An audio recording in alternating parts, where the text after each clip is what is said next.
बिस्मिल्लाहिर्रहमानिर्रहीम। दुनिया में रसूल अल्लाह के ख़ानदान के मर्दों की शजायत और रसूल अल्लाह के ख़ानदान की औरतों का पर्दा हर हासो आम के लबों पर था। हर इंसान रसूल अल्लाह के ख़ानदान के मर्दों की शजायत के किस्से बयान करता था। रसूल अल्लाह के ख़ानदान की औरतों के पर्दे की मिसाल दिया करता था। यजीद ने चाहा कि आले रसूल के मर्दों को बेदर्दी से कत्ल किया जाए, उनकी लाशों को पामाल किया जाए और रसूल अल्लाह की बेटियों को बेपर्दा करके बाज़ारों में फिराया जाए। इससे लोगों के दिलों में उनके मर्दों की शजायत भी ख़त्म हो जाएगी और इनके दिलों से रसूल अल्लाह की बेटियों के पर्दे का एहतराम भी ख़त्म हो जाएगा। बस करबला के बाद रसूल अल्लाह के नवासे की लाश को पामाल करके बीबियों के हैमों को जला के तारीख में लिखा है कि रसूल अल्लाह की बेटियों के सरों से चादरों को लूटा गया। कभी शिमर बीबी सकीना को तमाचे मारता है तो कभी कोई जालिम बीबियों को ताज़ियाने मारता है।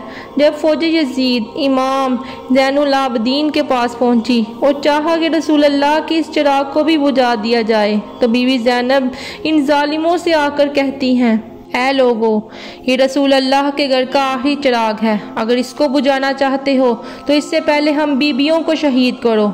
यजीद के फौजियों ने इमाम ज़ैनुल आबदीन को हाथ लगाया तो इनका जिस्म बुखार में गर्म था। फौज यजीद ने कहा, ये तो बहुत ही बीमार है, शायद रास्ते की सख्ती ना देख पाए और रास्ते में ही शहीद हो जाए।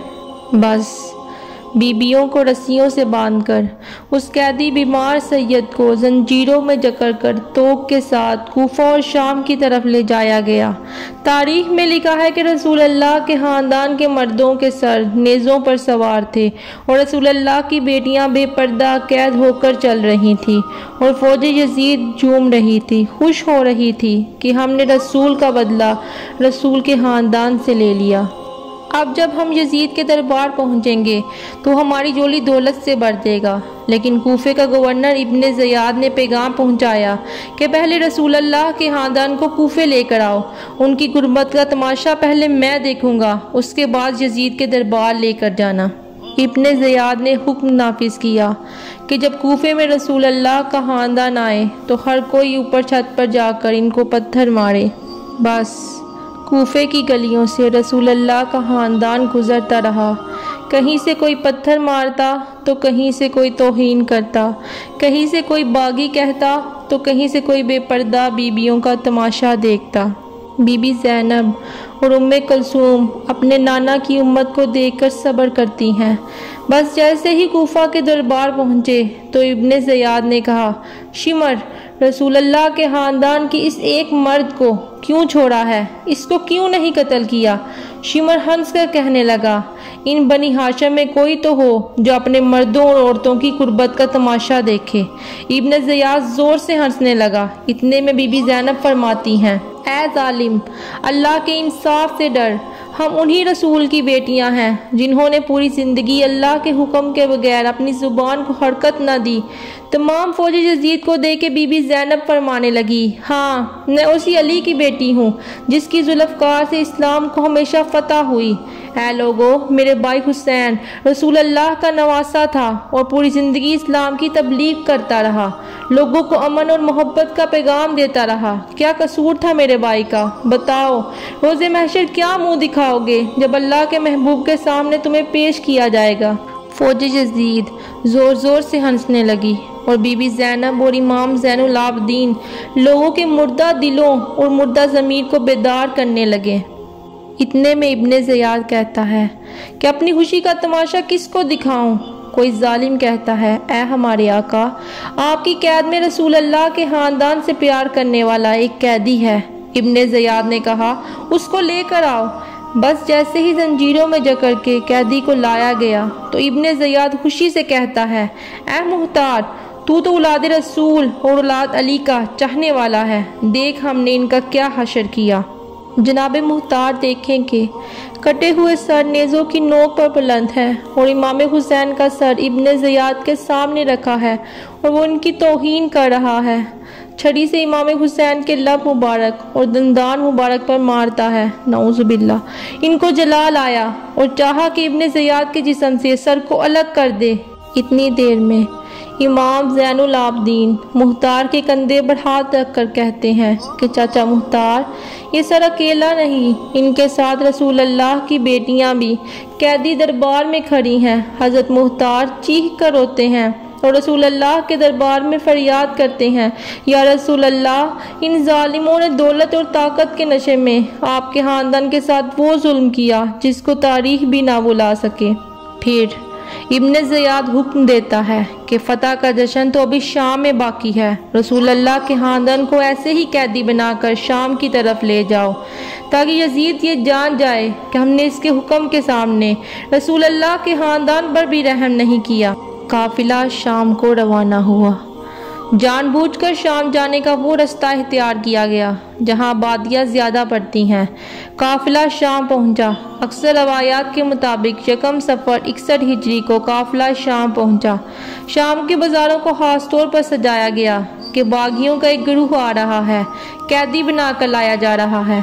कहा जाता है कि जब ये काफिला शाम दाखिल हो रहा था तो यजीद अपनी महल की छत से नज़ारा कर रहा था। जूँ ही उसे शुहदा के सर नज़र आए, वो बदबख्त कहता है, आज मैंने मोहम्मद से अपने कर्जे वसूल कर लिए। जब बीबियों को दरबार में लाया गया तो दरबार का ये आलम था कि यजीद शतरंज खेल रहा था और उसके हाथ में शराब थी, और वो बदबख्त उस वक़्त कहता है कि काश मेरे जंगे बदर वाले बुजुर्ग जिंदा होते और ये सब देखते तो मुझे खुश होकर दुआएं देते। यजीद बदबख्त कहता है कि ये सब बनी हाशिम ने हसूल सल्तनत के लिए खेल खेला था। ना कोई खबर आई थी, ना कोई वही नाजिल हुई थी, ये सब झूठ था। ये सुनना था कि अली की बेटी खड़ी हुई और यजीद को ललकारा और तारीखी खुतबा दिया। यजीद के दरबार में एक वाक़या ये भी पेश आया कि एक शामी खड़ा हुआ और कहने लगा, हजूर के घराने की एक औरत की तरफ इशारा करके कहता है कि या यजीद, इसे मेरी कनीज़ी में दे दो। ये सुनना था कि जनाब ज़ैनब कांपने लगी। जिस सैयदानी की तरफ उस बदबख्त ने इशारा किया था, अपनी भुप्पी जनाब ज़ैनब से लिपट गईं। जनाब ज़ैनब ने बच्ची को तसल्ली दी और बुलंद आवाज़ से कहा, क्या बकता है तू, मर भी जाए तो ये हो नहीं सकता। यजीद ने पहले तो बहुत इसरार किया कि मैं कादिर हूँ, मैं चाहूँ तो दे सकता हूँ कनीज़ी में, लेकिन जनाब ज़ैनब के जलाल के आगे देर हो गया और अपनी बात से पीछे हो गया। फिर यजीद का इमाम ज़ैनुल आबदीन से मुकालमा हुआ। लोग जो आले रसूल को बाकी समझ रहे थे, जनाब ज़ैनब और इमाम ज़ैनुल आबदीन की बातों से इनकी आंखों से पर्दे हटने लगे। इन हुत्मों की वजह से इनकलाब आना शुरू हो गया। लोगों के सामने सच आने लगा। यजीद को एहसास होने लगा कि खुद मेरे दरबार में हर शख्स मुझको मुजरिम समझने लगा है। यहाँ तक कि ये लोग खुलेआम यजीद की मुखालफत करने लगे।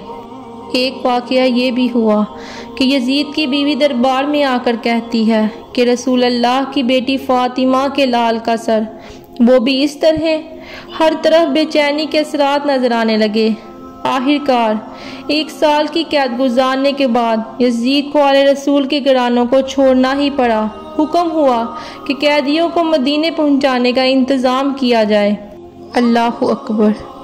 काफिला मदीने से करबला गया और अब शाम से दोबारा मदीने जा रहा है।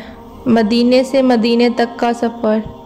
लेकिन अब इमाम हुसैन नहीं है, जनाब अब्बास नहीं है, असगर अकबर नहीं है, कासिम नहीं है, ओनो मोहम्मद नहीं है।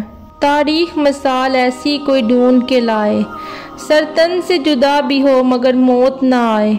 सोचूं मैं सब्र रज़ा के जो मायनी, एक नाम हुसैन इब्ने अली जहन में आए।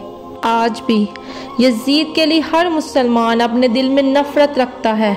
आज भी हर मुसलमान यजीद पे लानत करके आले रसूल के गम में अपनी आंखों को नम करता है। सलाम हो हर उस आंख पे जो गमे हुसैन पे रोती है, जो रसूल अल्लाह की बेटियों की असीरी पे रोती हैं। सलाम हो हुसैन पर, सलाम हो रसूल अल्लाह के घराने के हर फर्द पर।